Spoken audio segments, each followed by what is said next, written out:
All right. Hey, welcome back to the Go for CEO channel. This is John the Bomb. Building others means business. And you know what? When we bring someone on, we're really looking for someone to add value, right? And to the Go for CEO community, we don't have a lot of authors on, but I'm excited to have one on today. This guy is revolutionizing the way that you really look at FBA and Amazon. And instead of the weirdness about it, this guy's got a real business helping real people. As you can see behind him, Voltage Digital Marketing. He's also a founder of that brand. And right now, if you can go on to voltagedm.com/free book, Neil has been nice enough to be able to give 10 free copies to our community. So if you go on voltagedm.com/free book and put the code word go for CEO, get your book and start learning about FBA. So Neil, thanks so much for coming on the Go for CEO channel. Thank you, John. Appreciate you for having me on here, sir.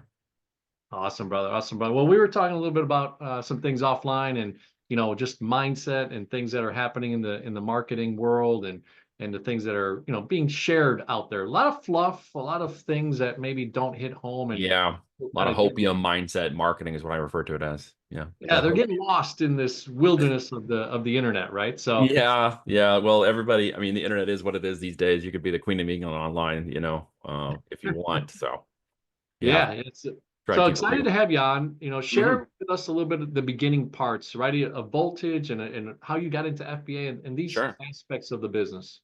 Well, I've been, interested in business of some kind on the entrepreneurial side since I was young. I ended up going to college because it was kind of my fallback plan. I didn't really want to go there, and I had enough skills in music and had some work study to kind of make up the balance of the cost of school. So I went there. I actually planned on being a fighter pilot and failed out of that because I was too tall to be in the cockpit, so I couldn't fit. And I was like, well, crap. Now I'm going to college, I guess. So that really was a fallback plan. I didn't want to be there, but the internet came online and saved me. So with the internet coming online, I thought, okay, I really want to do business in the internet world somehow. And through a series of bumps and ups and downs, I ended up inside of Sprint when they were launching the first mobile phones into the market. I got badged in as like the 5,000th employee, 5,082 if I'm not mistaken. By the time I left to go to IBM, they hired me out of Sprint because of what we were doing in that business. There's 80,000 employees in Sprint, so I got to watch the inside of that hypergrowth situation occur, which is fascinating. But that led me to doing similar types of business, knowledge management organization, machine language learning, and latent semantic search engines, basically, because that was a big thing coming onto the internet. And I was doing that inside of IBM until I left and fired the man in 2007. So, okay, I'm done with all this. I didn't want to be here anyways. I want to do my own thing. And 2007 came around. It was an opportunity to do that. So I jumped through a series of other fun things, pivoting like 20 times.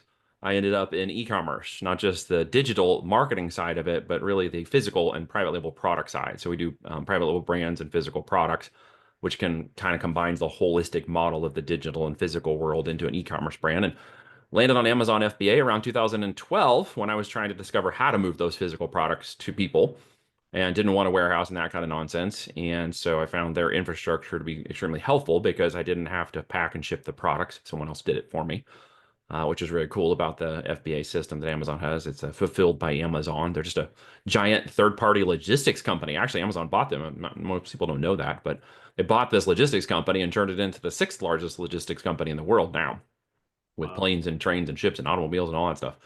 Most of you probably know it because they deliver stuff to your house. What you don't know is that a lot of those products, over 60% of them, are sold by people like me, by third-party sellers. So it really is an interesting business model that has allowed a lot of individuals and small SMB people, even large corporations, to get access to a big audience, over 200 million Prime subscribers. And we just took it for a ride. We finally got to our first seven-figure brand almost 3.5 years after we started launching products and kind of testing the market. And we have just been launching and growing across multiple channels since then. As an incubator of products and brands from the beginning, we help create opportunities for aspiring entrepreneurs or existing entrepreneurs to go for growth and scale. Our model is an exit model, so we call it the platinum principle. That is building with the end in mind, because these businesses are worth more in the end than at any time during the business building phase. While you can create great money and cash flow, it's really that exit opportunity you should be considering. And that's part of what we call our platinum principle. And so we really build from the beginning to the end. And now we're even in acquisition stage. So I've kind of gone through to borrow the Kiyosaki quadrants, I've kind of gone through all those quadrants. And now we're into business investing, which is the acquisition of companies through a partnership called Patriot Growth Capital. So Voltage is involved in a mission as a business. It's for supporting and helping veterans. Veterans from the military get an opportunity to create, jobs, upside potential for family and generational time and wealth opportunities. Because in 4 and 5 years, we're able to sell the business back to them as part of our goal, so they can become the business owner after we've trained them up with as many hours as it takes to get them into the top positions of the company, maybe even the CEO role. So now we have kind of that as a mission. So as we run our own brands and grow these companies and we exit them, we're also acquiring them. Interesting. You talked about the word pivot. Being Yep. a corporate guy, being someone that learned systems, processes, SOPs, and dynamic areas, like you said, machine learning, which is a big deal nowadays. Um, you know, when you made that move, Hmm. that pivot is not easy. Did you No. get a chance to, in our community's learning curve, what was that pivotal point? And did you research five, six, seven franchises? Did you look at different areas, or how did that work? So, quick history here to get that answer. My dad is a hardworking guy. He's 83, turned 83 last week. He spent 30 years in the same job. He was a mechanic. He was a hardworking guy, a Vietnam vet, 2 tours in the Navy, and just, knew how to work and get things done, but really didn't have a higher education of any kind. So, we did okay, but we were not, we were above poverty, but we weren't much beyond that. So in our house, money was a four-letter word. We just didn't talk about it because any talking about needs and wants above what you had was considered disrespectful to dad. So we didn't talk about it, right? We were happy with what we got. We got what we got, and we didn't throw a fit, or we get what we get, and we didn't throw a fit. Is kind of what we say in our house too. But the end result was I had to learn to adapt and grow and do the things that I wanted to do. So by the time I got through the corporate side and realized that, I never wanted to be there anyways, I just needed it to get through the experience. I needed it to get to maturity. I needed all the systems and people and technology to sort of catch up with where the internet was going, because it was happening so fast that when I realized it was time to go, this is around 2005, 2006, and I was kind of thinking in my mind, how would I do that? And I had a couple of little side hustles. One of them was a game server company where I developed a little codec, a speech codec, an audio codec that was allowing multiplayers to have a gaming platform to talk to each other while playing video games because they weren't embedded in the games at that point, right? So I had servers running in Texas and thousands of people using that software. And I thought, okay, this might be a way for me to get out of the, enterprise. Unfortunately, I had a mentor, my uncle, who was kind of my rich dad. He was somebody of business and entrepreneurialism, and he had a family that sort of thought that way, and he was building up a boat company in San Diego. And so for him, in my conversations, the chance that I got to speak with him as much as I could, he taught me a lot more about abundance and mindset and business building and the finances and how to connect. And it's who you know that gets you there and what you know that keeps you there. And I was on that path myself just by my own experiences. And so it really resonated with me. Unfortunately, he died in 2005 in an ultralight aircraft incident and died early, and as far as I'm concerned.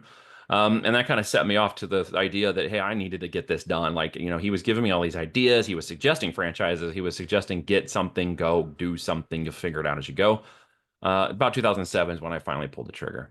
It was an opportunity in a crossroad that the company was making a decisional path and said, hey, you can go over here and do this kind of work, or you can go off to Argentina and do this kind of work, or hey, if you want, we'll give you early retirement because you've done a great job.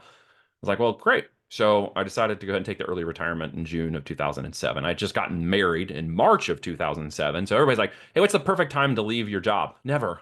There's never a perfect time. There's never a perfect path. There's never a perfect roadmap. If you start a franchise, your own business, if you go into consulting, if you start an e-commerce company, it's something is going to fail along the way, and you're just going to have to like pivot through the different things that you figure out and just keep going, follow the trail until you start to discover through your entrepreneurial journey. When everybody says they're an entrepreneur, I laugh at that, John, because it tells me that there's one level of business acumen, and another level of business acumen says I'm a business owner, and this is what I focus on. And then there's like, well, I'm a business investor, and this is the only place that I invest in.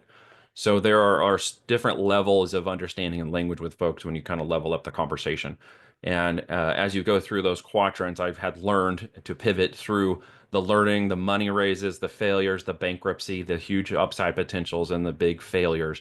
And I've kind of gone through them all. And with that, I got to the point where I really wasn't afraid to try anything. And with that opportunity, I just kind of kept following the path. I got to affiliate marketing, which led me to digital marketing, which led me to, making really great lead gen campaigns and stuff. I had 10 people working under me at one point and ended up firing them all because I didn't need them anymore. I was making more money over here than I needed all 10, and I didn't want the staffing problem. So I got rid of them. But really, at the end of the day, when I left, one of the things you should understand about this, if you're listening and you're thinking, should I jump out of my corporate career or whatever, burn the boats and not the bridges, right? In other words, leave and go with no expectation that you're coming back, but don't burn the bridges, right? You never know when that's going to lead you to an opportunity. Relationships and the relationship driven business only becomes more important the higher you go in business. It's a lot less about the business itself, and it's a lot more about the network and the relationships and the ability to connect your business to other businesses or other people or other consumers or other sales channels. It's more important actually than what you started selling that is now growing in the marketplace and taking over market share. Yeah, that is a lot of wisdom in there, a lot of ups and downs, and the word pivot becomes so critical for all of us, right? When you Yes. didn't know, I always try to share with my friends, hey guys, some of you guys that are engineers, you knew that you want to be an engineer and you went to school for that, and that's kind of what you wanted to do. And my oldest daughter right now is thinking about architecture. She's really good with Legos. She could take a million pieces and construct something. It's pretty crazy to me. And I don't have that type of mind. But when you're in sales or you're just entrepreneurial, even though I know it's I know I'm picking on some people. I don't want to hurt any feelings, but but yeah, but like think about business or think about all that stuff. So it's really interesting. So help me understand, the first 18, 20 months, you get married. Sounds like my story. I sold my business in January of '09 and I got married in March of '09. yeah, And that's a lot. my wife's like, okay, I married you and now you sold, what's going on? Well, we're poor together. That's how we saw it. Like we're okay, we're poor together. Let's figure it Yeah. out. She had Yeah. just graduated and was trying to figure out her career too on our end. And it's like, well, we're figuring it out. Let's figure it out. You know, Yeah, it's interesting. And thankfully I had a few round zeros in the bank account, but it was interesting time as well, right? yeah. So help us understand. A lot of people, take a look at authors and obviously the Voltage digital marketing side of things that you built as well. They take a look at where's their knowledge coming from? How did they build something? So tell us a little bit about the book that you've written, how you're correlating that into the business that you have, and then even Voltage, when that's kind of started as well. Yeah, when the concept of the book came forward, the question that came in mind is how do I extol the strategy of the business of e-commerce that can allow someone to digest and see the opportunity. And if somebody has no experience, how can they understand the strategy of e-commerce first before they understand the tactics? Because everybody wants to dive straight into the tactical things. Well, what do I do? How many hours does it take? What buttons do I push? We're so mechanical in nature because of our history and experience and just jobs or work or life, etc. But in actuality, it's the strategy that makes you the money, and it's the execution that keeps the money flowing. So at the end of that, I've taught 19-year-old high school dropouts and 16-year-olds how to build businesses with pushing buttons that, that once they learn the strategy, they push the buttons. Anybody can kind of push the buttons. The real acumen for the business side of building a business is understanding where you're going and how you're going to get there, and then how you get there or how you multiply force or force multiplication of yourself through other people who can handle other tactical aspects of the business so you don't have to. Pivoting for me was not a failure, and most people will see it as a failure, and they always are worried about failing. If you're worried about failing, don't start a business ever. Okay, Yeah. don't start any kind of business. If failure or guarantees of the risk aspect of failure from your time or money or your attention is part of that, do not start a business. Okay, what you're going to find is that you don't have the aptitude to overcome the challenges that a business is going to give you. Is the reward greater than working for a company that you don't own? Absolutely. The reward is 1,000 times greater. We sort of understand that because that's all everybody talks about. It's the big hopium thing, right? That's great. We get it. There's a heaven island. Let's set that aside for a second. Because some of you are in hell or you're thinking about getting on the boat and you're trying to cross the water and there's sharks everywhere. And you're like, well, how do I get from here to there across the sharks over to my, heaven island? And the end of it is you're going to pivot your way through failures. You're going to fail forward. You're going to continue to pivot and pivot through things. And what I discovered eventually is that while I was pivoting so wide, it was a little amateur in my knowledge of business and experience to pivot so greatly from one area to a whole nother area of focus so dramatically. And until I had something set up that I was doing, I'm confident I can do, and I can split out mind, time, energy, attention, and money into that new team effort, then I shouldn't be doing it. So the phrase, invest in yourself, invest in your knowing, or invest in what you know comes to this, conclusion here, and that is you need to invest in the time and energy required to do something new, or go invest in the things that you know. Once you discover what it is you know, stay there. Continue to pivot only in that area. Do what Jim Collins said in Good to Great and become a hedgehog. From that perspective, you now become a business owner who is identifying multiple streams of revenue inside the area in which you're pivoting. And for me, that became e-commerce because I could flow through the marketing and product and development and new product launches and the system and the logistics and the business of it across multiple channels, and then just keep doing that again with new products, new ideas, and new brands. So I could keep pivoting through products and ideas and brands while staying in the vertical of e-commerce, as opposed to jumping all the way out to something like real estate or somewhere off in nowhere land. Now, real estate, and for those who were thinking about it, like we create a virtual real estate in the online world. So I have a lot of real estate friends that end up becoming very successful at e-commerce because they see the limitations of real estate in the world they're in now, and they realize that a virtual real estate platform, like a digital platform, has unlimited upside potential in what you can put in it. There's no barrier to getting into millions of product ideas or millions of dollars. There's just virtual real estate, and you can claim your online space with your brand and your IP, and you can do that multiple times. We have like 38 brands that we control inside Voltage. So with that, you can just keep creating and going, and my ADHD brain and my need to keep pushing and my willingness to jump off a cliff and figure it out on the way down fits really great in the e-commerce world. And some of you might resonate with that. Some of you might understand that. I get there's a process, there's a daily, weekly, monthly process that has to be done. But overarching, if I understand the path, I understand where I'm going, I see my 2, 3, 4 year plan. I know that I can become successful in something if I can just follow a path, follow a playbook, follow somebody else who's already walked it. That for me became the most successful aspect of doing any of these business models. And it took many failures. I got a room of failures I'm setting in here, that many would just look at as complete failures. I look at them as just pivots and failing forward through different things. Even now, a product might not go as well as we think it's going to go. Some people would say, oh, that's a complete failure. I'd say, no, it's a great learning lesson as to which product we do next. We're just going to move over 2 millimeters to the right, and we're going to find out, was this one slightly better than the one that didn't do as well as we thought?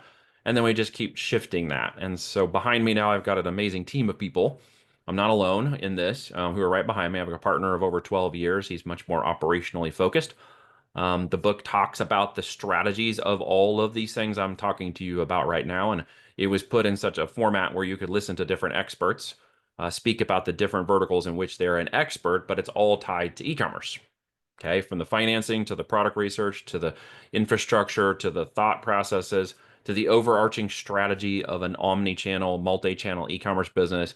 I tied that into the chapters and interviewed individuals in my podcast, the High Voltage Business Builders podcast, and then placed those in the book. And there's case studies and resources that support every area of that strategy.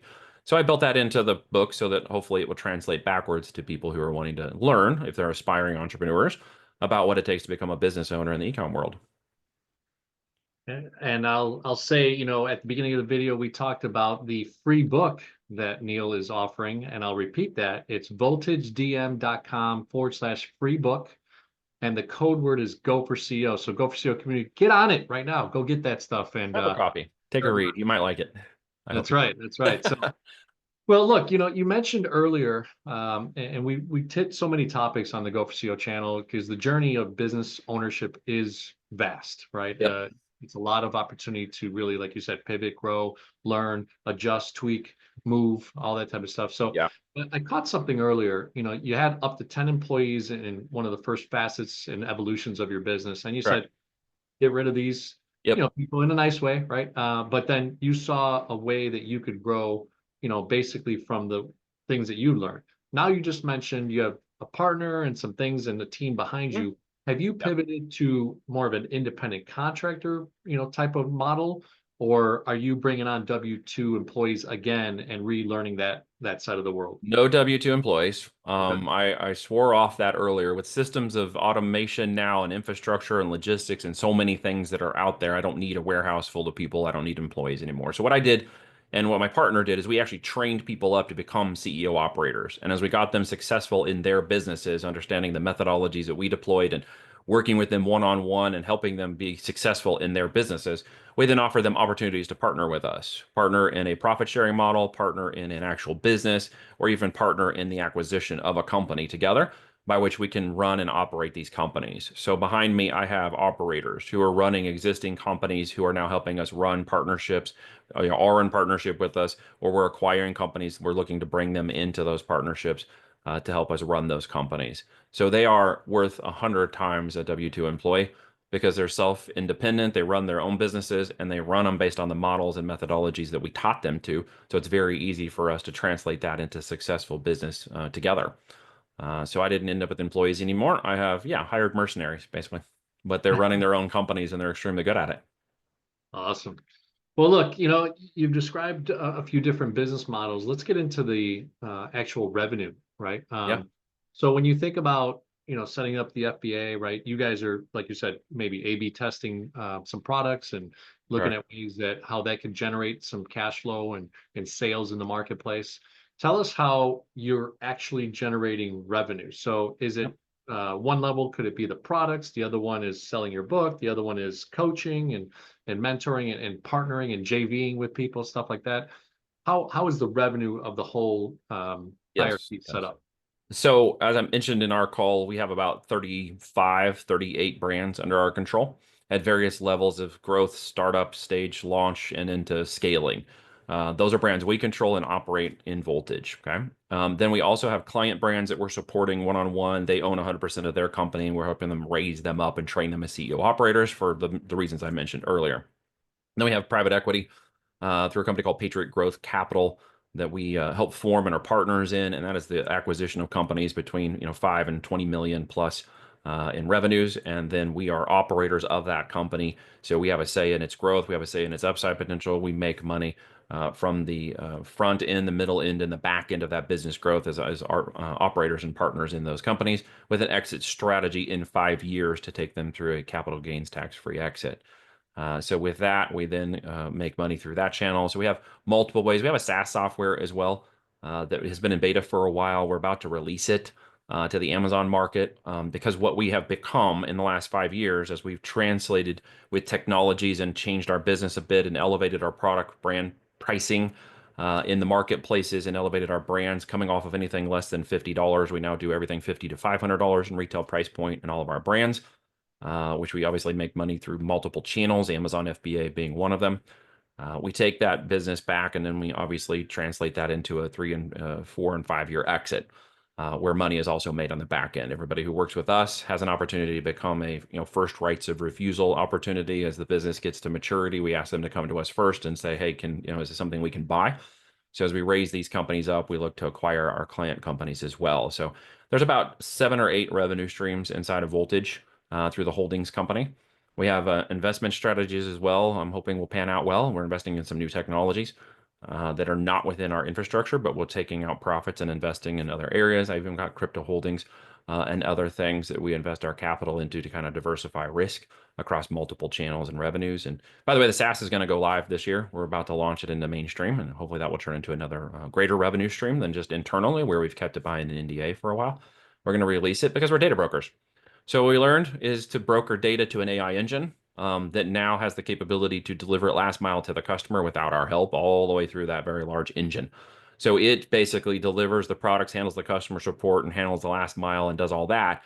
So what we've become focused on is the data. So when I say we're a physical products company, technically what we are is a data brokering AI engine analytics company who then sells physical products to complete the monetary transaction requirement of an e-commerce company. The product fulfills the requirement. So we create great products, but really it gets down to the data. And this is where most people have it backwards. They think a lot about the products, probably a Shark Tank thing, or maybe, a scene on TV, or, if you build it, they will come kind of thing. And they see so much of that idea that I need a really, unique product. At the end of the day, we just innovate products in the market because that's 99% of the opportunity is innovations of products that exist. And we simply make them a little better and we sell our version in our IP.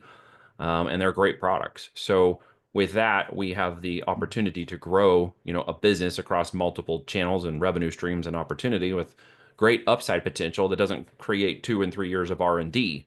We can be in the market into year 1 build. We can then go into growth year 2. We can go into scale in years 3 through 5.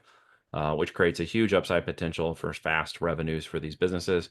We have a minimum, goal of 7 figures in our company within 3 to 4 years or less, and that's every product and data set that we align with backs into that goal of going out in 3 to 4 years and accomplishing that. And it is all data and analytics driven now.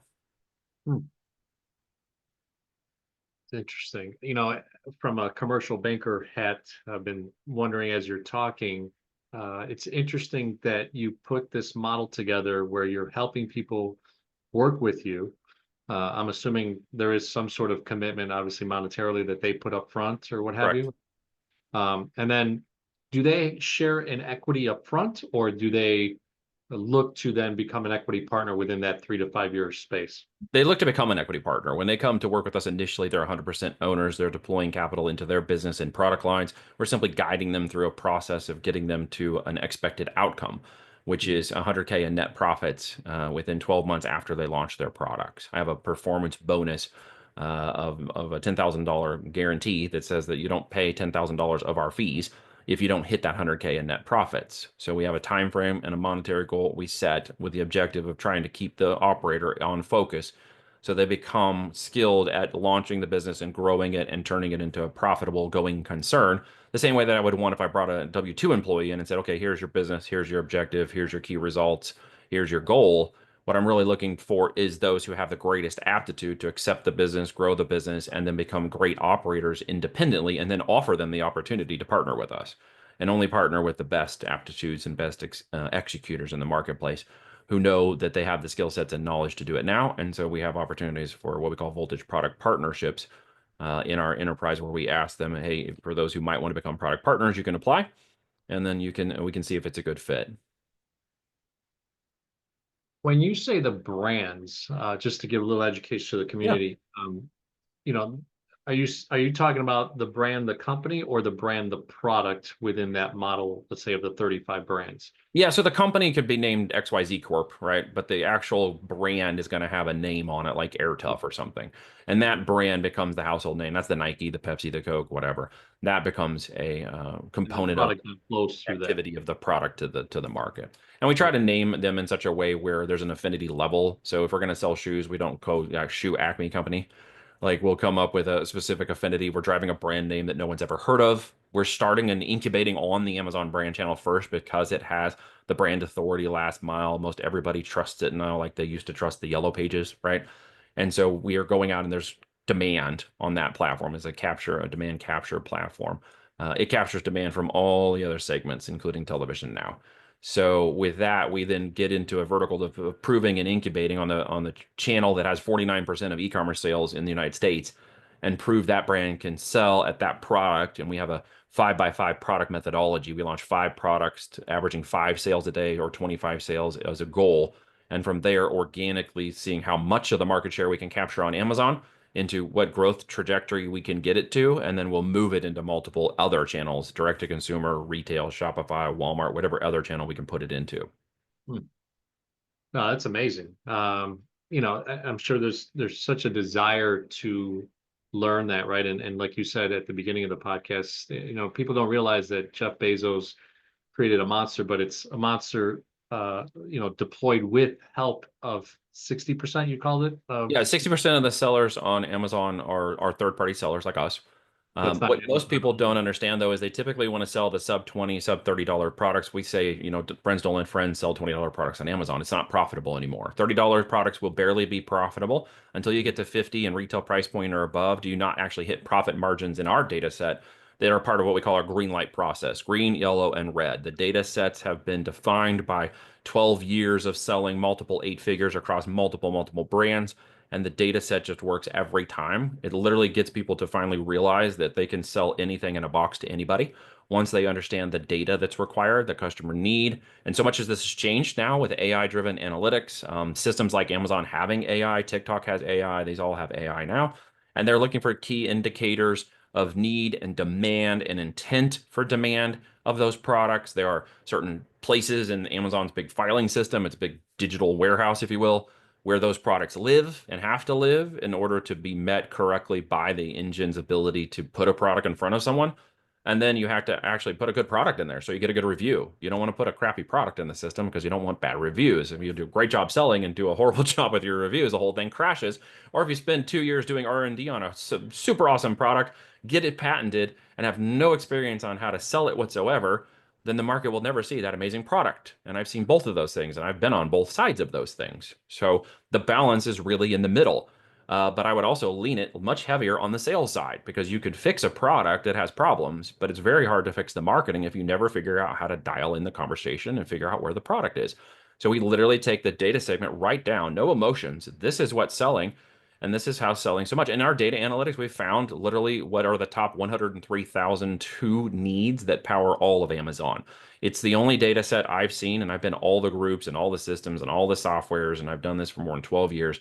No one else has this data set, and we're going to release it to the market. And what it's going to show to people is these are the places that make up 90% of all of Amazon's revenue. So if you don't put one of these products in the marketplace, it's most likely why 75% of all Amazon sellers fail at launching a successful concern.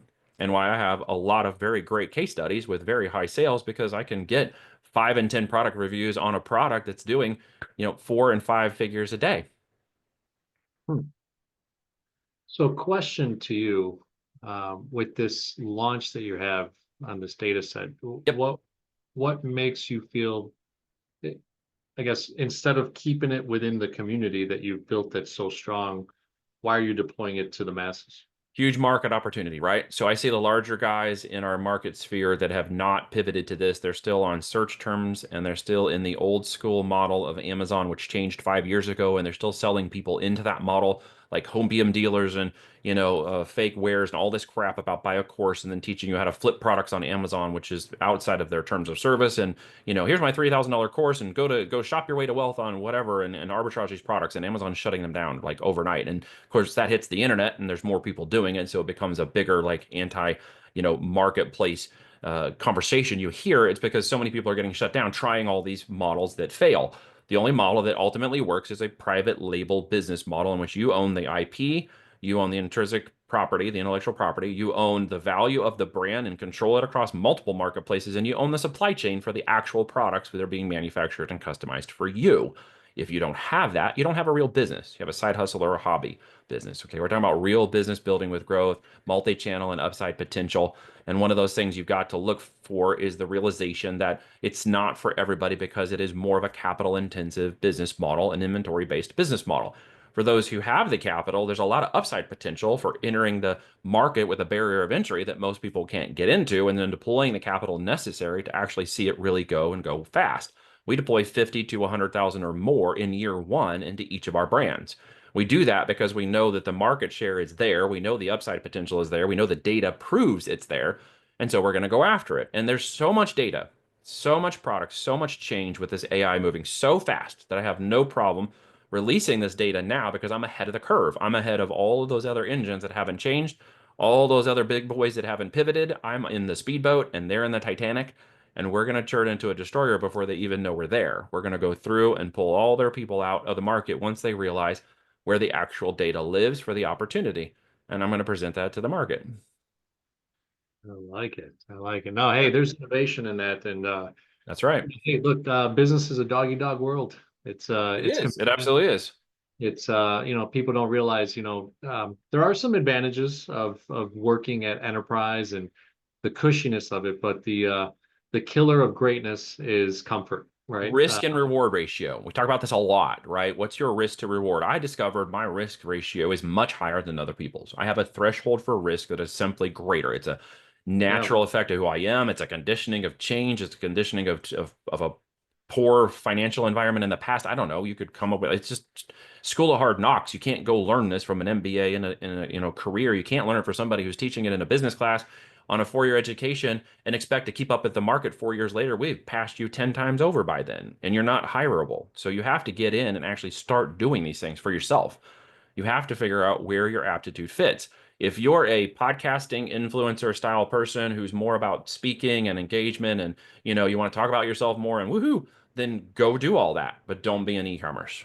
If you're an operational, if you have an engineering brain, if you have a tactical brain, if you have a go-getter brain, if you're on the disc profile side of more of an S or C, stable or conscientious, which is also what's the word? Another C. Not just conscientious, but I was about to say complacent, but that's totally not the right word. Competent individual who knows that if I follow a process daily, weekly, and monthly, I've been very good at that in other ways. If I can just follow a daily, weekly, month process that shows me where the steps are and how to do it, I can do well. And I like that. And I don't want to be in the public square and I don't want to be on the videos, twerking on TikTok and I don't want to do all that crap. Then an e-commerce company can be really great for you because everything you do is behind the scenes and the brand goes forward ahead of you. And you may answer a few customer support, but you don't have to do the rest of those things. And if that's where your game is and you like that, then e-commerce is going to be for you because it's more analytical. It has you got to have a little bit of computer skills. You don't have to be a rocket science, but you have to understand spreadsheets and you have to be willing to learn the fundamentals of business first so you can understand how to run a company, right? If you know anything about businesses, you can go grok this or Google it, but right, you will see that 92% of all businesses fail in years 4 through 5. Do you know why that is? Right. Why do only 8% succeed? Because they actually know how to run a business, because they actually took the time to learn the fundamentals of operating an actual business. They understand what a private label is or a P&L or a service-based business looks like. They understand how they're making their money, who their customers are. They understand accrual versus cash accounting. They understand how to save taxes and deploy more capital. They even have, in some ways, imperfect abilities to manage people. But, they're not even perfect at that, right? Because really what they're good at is just executing. When others think about doing it, they've actually done it. When you're still wondering, can I do it on this call? I'm launching another brand today. And see, you're not keeping up. If you're going to compete in the marketplace, you're going to have to keep up. And we have a saying in our company, right? Imperfect action is better than no action whatsoever, and something perfect will happen along the way. So you're going to have to realize you will fail through every step. If you start your first product, you might fail at it. Go for the second one. That might do better. Go for the third one. You might hit a ringer. You might find by your fourth or fifth product, you actually got it figured out and you're scaling the business you always wanted. If you do it at the first or second product, you will fail. If you do it at the first or second service, you will fail. If you do it at the first or second attempt, you will fail. No one hits a perfect home run at their first at bat. That is just practical knowledge and understanding that maybe nobody else is willing to tell you because they want to sell you a course. All I want you to do is get an opportunity. That's what this whole conversation is about. Take the opportunity to fail up. That's it. So a funny thought came into my mind. I'm a Chicago Cubs fan, and there's a rookie that came into the Cubs named Jerome Walton. Yeah. And his first two at bats were home runs ever in the major leagues. The unicorn. It And, happens. Unicorns happen. They're real. and then, 2 years later, you never heard from the guy again. No, So there's one hit wonders. Remember Manila Vanilla or really whatever? vanilla. Yeah, Vanilla Vanilla. Yeah. Those guys are awesome. Who remembers them, right? There's so many one hit wonders, right? The Cranberries and other bands. There's like all of these people and things that you realize they don't last because they get a one hit wonder. Why? Because they simply did not have that. They had a one moment in time, and I don't want anybody to have a one moment in time. You can have multiple moments in time. You just will have to pivot past all the mistakes and failures and fail forward and just keep going until you figure it out. Literally. Well, there's a sense with the internet that started to be created where it's overnight success, and the best overnight successes are 10 to 20 years in the making, right? 18 years to an overnight success, right? And that's just on my own. That's not including the corporate years or the years as a kid where I screwed up in my 20s and basically, did a bunch of dumb stuff. It takes a while to master and perfect everything. 18 minutes a day, they say, for a year, and you can master something, right? 1 to 2 hours a day, and you'll be extremely proficient in half of that time. And that's all I ask people to consider. 1 to 2 hours a day of intent activity every day on this business model. And in 6 and 7 and 8 months, you'll wake up with not only a going concern driving revenue, but you'll know exactly how to build it and grow it and scale it in year 2 and 3 and 4 and be able to be practical and wise about how to use and deploy that money and how to build market share and grab it and how to make it a successful 8% that goes past years 5. Yeah. Be the 8%. I'm going to write that down. Be the 8%. Sometimes ideas just pop, right? Well, So it just come out of the conversation naturally. no, for sure. I mean, and this is part of, podcasting, right? And the knowledge that's out there can be overwhelming, right? It Because can be like you said, 100%. there might be another 10 voltage digital marketing companies, another 100 FBA guys and all that stuff. But, when you find someone genuinely that you connect to, right? And you assess where you're at, and then you align yourself with, Voltage and what your brand and Neil, what you've done, that can become super successful. So, Well, and always do your due diligence. Do look on the web to, do what you can do practically to figure out what you can figure out. And then you're just going to have to do a leap of faith. I did it, right? Buying marketing, programs online once upon a time, trying to figure out how to do certain things. Turns out one of the first marketing campaign advertisement things on Google I bought for keyword marketing was a guy named Onyx Singal. Fast forward, he's a good friend of mine. We text all the time. But I didn't know him when I started 18 years ago. He was just a marketing guy I found online. And over time, we eventually became connected and got into networks and found out who each other was. But that's kind of how it will work with any business model. As you dig in and get deeper, you will know more, you'll advance more, you'll understand more. Just know that you need to triple the time you think it's going to take you to do it. You're going to need to quadruple the amount of money you think it's going to take to do it. And you're going to go through at least 2 or 3 people or more to help you along the way until you discover the similarities of a conversation across them will be the same in some. Some will be extremely different because maybe they don't know what the hell they're talking about. Others will continue to resonate with you until you realize that there's a combination of knowledge and, transitory knowledge that's becoming implicit in your mind as you step through the process of learning. I always remind people there's, again, unicorns get on a bike and ride it the first time. That's my 4-year-old, my fourth daughter, actually, who is turning 12 in April. I have 4 daughters in my house, 5 women. It's a fun household. But the first two were had to figure it out. Like they really didn't want to do it as much. They got a little better by the second, but the fourth one was watching the first 3 do it. And by the time she was ready to go, she jumps on, and by the second time on, she's riding the bike. Why? Because she watched the first 3 fail over it, complain. I yelled at them. We're like, no, you're not giving up. Why? Because no one gets on a bike and rides it without training wheels. Like less than 1% do that. So why would you expect to go into a business expecting you're going to hit a home run 7-figure business on your first try? That is not practical wisdom. It is not good knowledge. Do not take that away from this call today. Okay. What you need to take away from this call today is you will try things. You're going to fail up through them. You're going to keep going. You're going to get on the bike again until eventually you feel comfortable taking the training wheels off. And everybody is different when they take their training wheels off. Okay. But when you do, you will know how to ride the bike and get on it again and get on it again. Pretty soon you'll teach somebody else how to ride the bike. And that's an important aspect of any business is turning around and helping up the next person behind you. Okay. You will learn something from them. You will gain knowledge and network from them. And you never know what that can turn into in life. that's sage advice, my friend. Sage advice. Well, look, it's been a great, great podcast. Go for CEO community. If you've just listened even to 5 minutes what Neil has shared today, I think you'll pull out some incredible knowledge. Go ahead and get his book at voltagedm.com/free book, and then put go for CEO, GO, the number 4 CEO as a code. And Neil has so graciously offered 10 free books to our listeners. So, and then go ahead and investigate his way of doing business. Do business with Neil, connect with him. Neil, we have a CEO mindset to right around here in the Go for CEO community.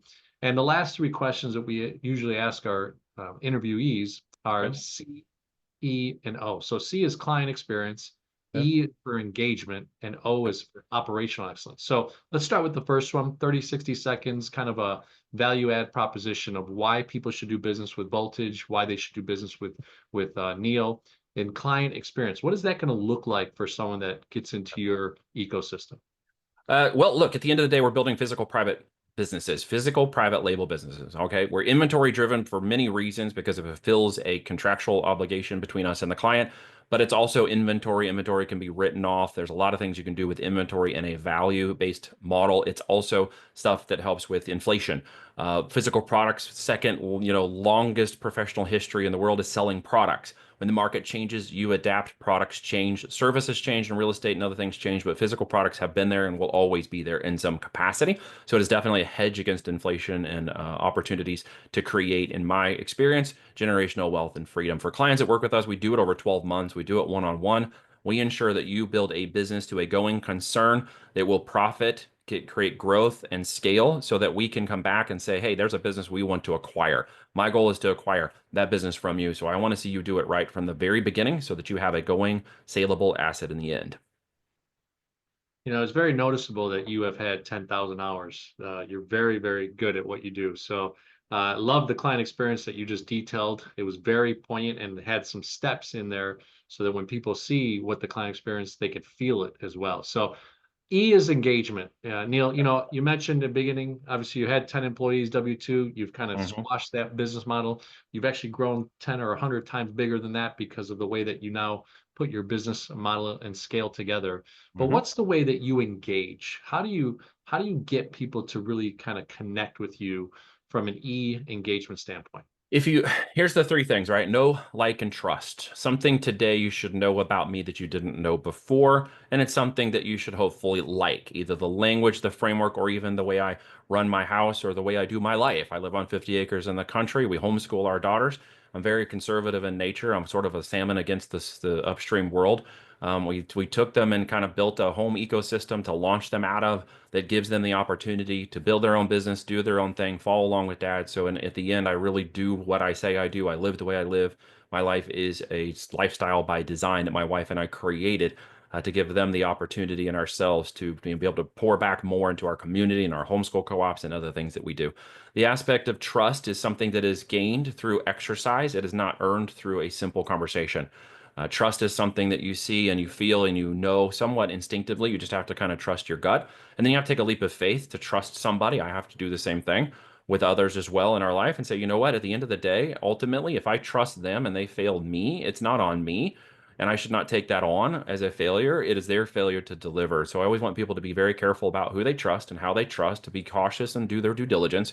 But ultimately, at some point, you're going to have to trust your gut because you're going to have to just make that leap and decide whether or not you do it or don't do it. So at the end of the day, trust is an earned behavior, and you'll have to see the reciprocal aspect of that trust in time.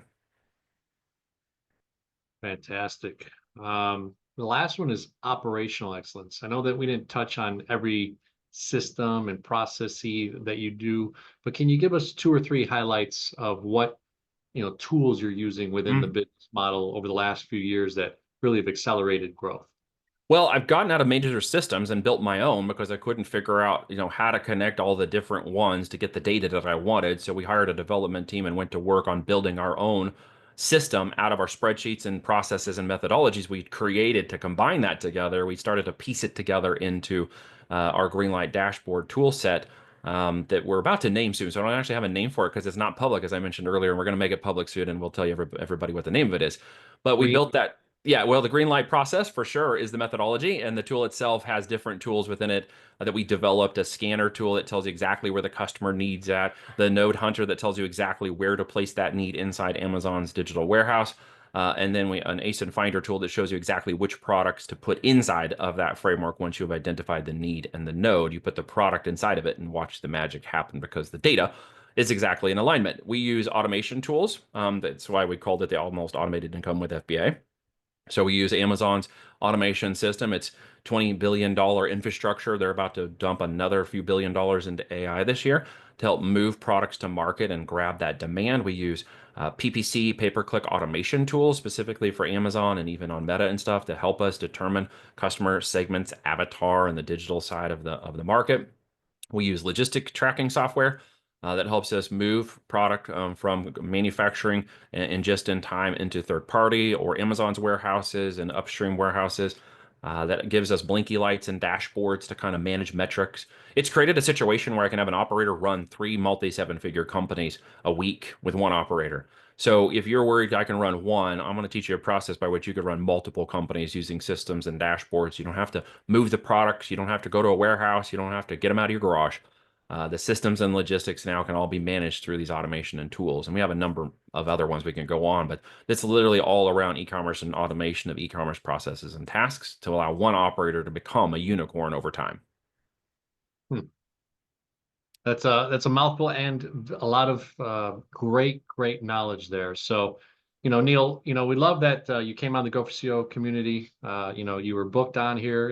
You're actually blazing the trail of podcasts, and the information that you're sending out there is really going to come back, 10 times, right, of the value that you've been able to put out there. So it's pretty awesome stuff. Thank What's the best way to get a hold of you? The main website if people are curious about you. teaming up and going into business with your firm and what you guys do? So voltagedm.com is the main one. But when you get on there, you're going to meet Lennon or myself. It's very hyper connected. You'll end up text messaging with us. We have a personalized communication because I don't have a massive process. I don't have a course. I don't have that kind of stuff. You will apply to work with the Voltage community. You will meet with me and we'll find out if you're a good fit. At the end of the day, I don't take anybody in who I feel is going to lose one of the four factors of the business model: time, energy, attention, or money. And I don't want people to mistakenly misunderstand the opportunity. So we go through that process, and each person applies to become one of the builders with us. We take maybe 5 to 7 people a month if we find them are qualified, or what, sometimes we don't find people because it's just an understanding of the business and the model that's working there. And so when you go that, you'll talk to me personally, and we'll find out if it's a good fit. Awesome, awesome stuff. Well, hey, Go for SEO community, again, free book. This is a rare opportunity. We don't do a lot of freebies on the channel here, but Neil was gracious enough to share voltagedm.com/free book and put the code Go for CEO. Neil, thanks so much for coming on. I think I have a possible candidate for you, my wife, who's been Awesome. we'll see if she makes the challenge of getting into the voltage system. Awesome. Love to She's talk with actually her. been looking at stuff. So, but thanks so much for coming on. Any last words that you want to share as far as inspiration or things that you think?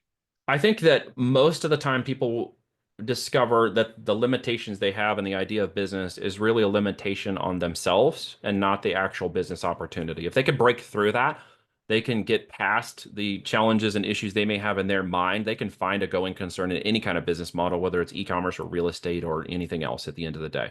What I want people just to be very cognizant of is your opportunity begins at the end of your excuses. And if you continue to make excuses, you'll have no imperfect action because you'll never try at all. And that means you have failed from the very beginning.